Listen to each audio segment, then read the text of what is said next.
In this episode, we travel to my hometown in the Coffs Harbour region. This area has so much to explore. You can spend a lifetime of weekends here and still not see everything. It's renowned for some of the best forward driving in Australia. But on this trip, we are in touring mode with the canopy on the ute. We explore some long forgotten tracks to find one of the most epic waterfall camps there is.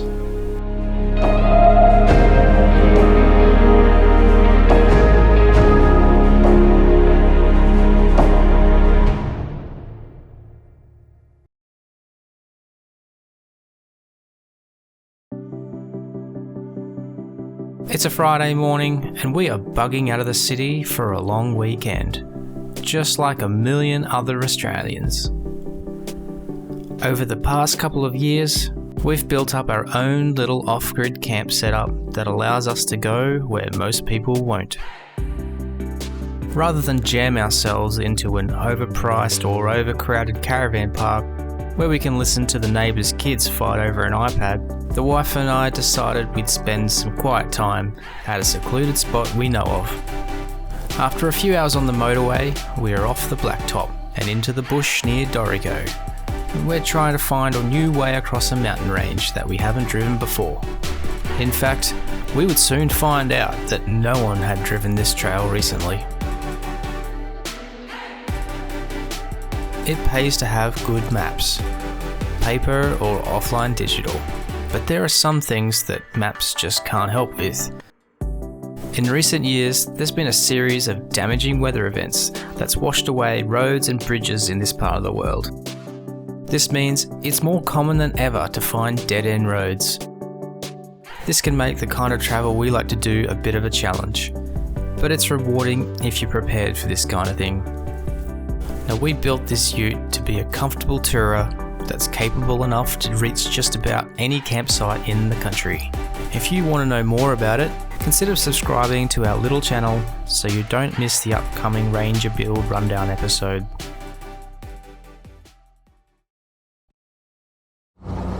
We started along this track that cuts through the forest for about 15 k's. At first, it looked to be in excellent condition, with some minor signs of recent traffic. However, after a few kilometres, these signs begin to fade, and it becomes clear that not many people have used this recently.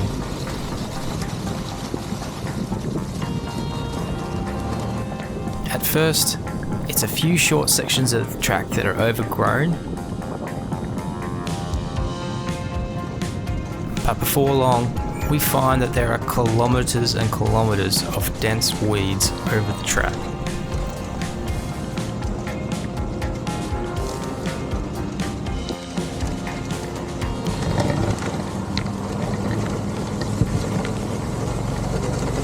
And we start to wonder if we should turn around. Now, knowing when to turn around is a bit of a skill in itself. We're making good progress. The ground surface is pretty good.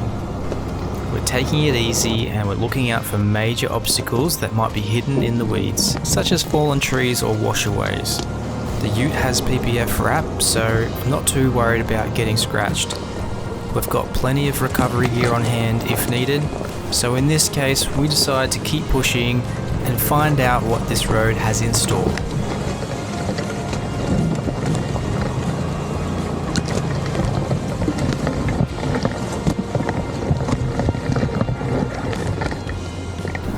In these situations, you never really know if you're wasting your time or if it's going to be something amazing at the end of the track. But I figure you're only going to know if you keep pushing, so that's what I do.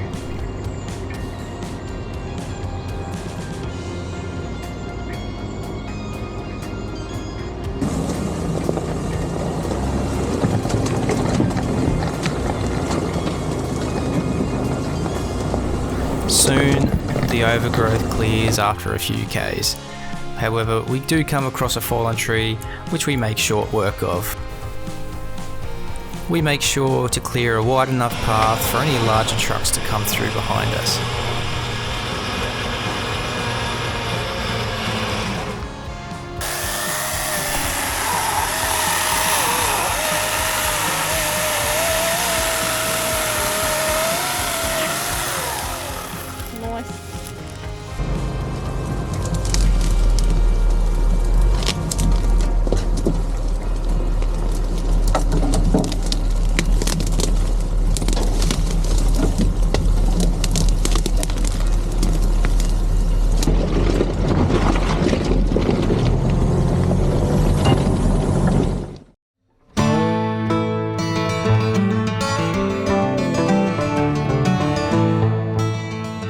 It's getting late in the afternoon and we're approaching our campsite for the evening.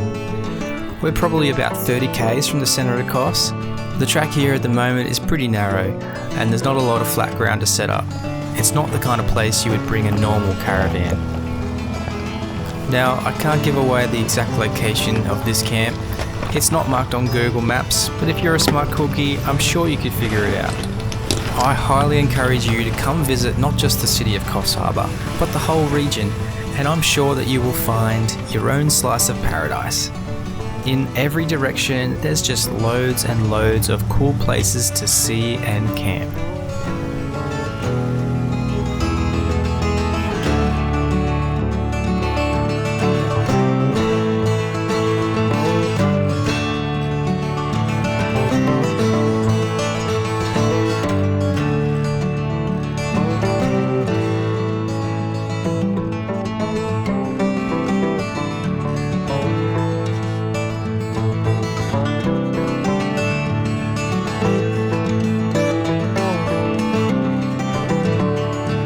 After a long day of travelling, cutting through the bush and enjoying this waterfall, we are early to bed and snoozing with the cicadas.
We awoke to a beautiful but soggy morning in the forest.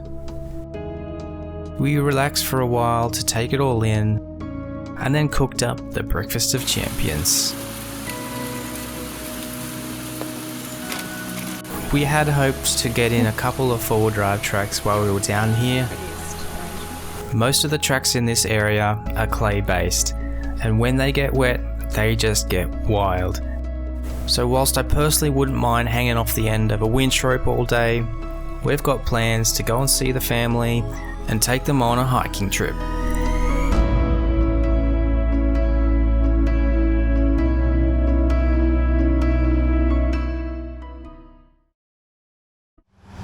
So we're on our way to Coffs Harbour. We just pulled up on the side of the road and saw this. It looks pretty amazing. Have a look.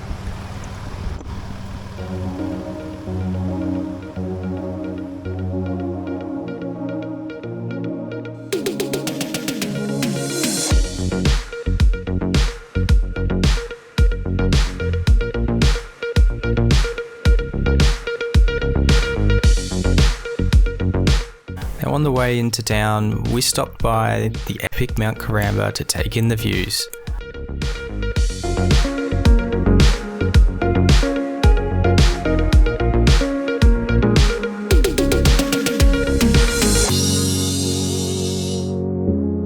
If you are into the outdoors, adventuring, four-wheel driving or camping, you've simply got to book in a trip to Coffs.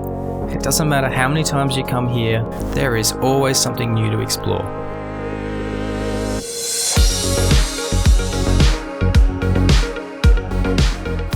We caught up with our family and set about hiking Cathedral Rocks near Ebor. This is a relatively easy 6-kilometre hike, but there is a short 500 metre section that gets a bit interesting. climbing up chains, crawling over and under boulders.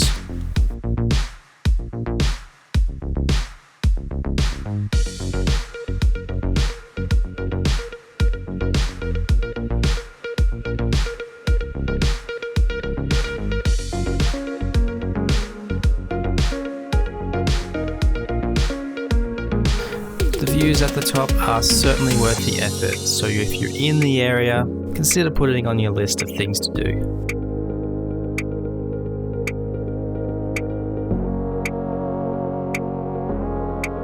After a fun-filled weekend, it's time to head for home. We hope that you enjoyed watching our travels on this episode, and if you've watched this far, consider subscribing to our little channel and join us again next time on The Adventurous Pursuit.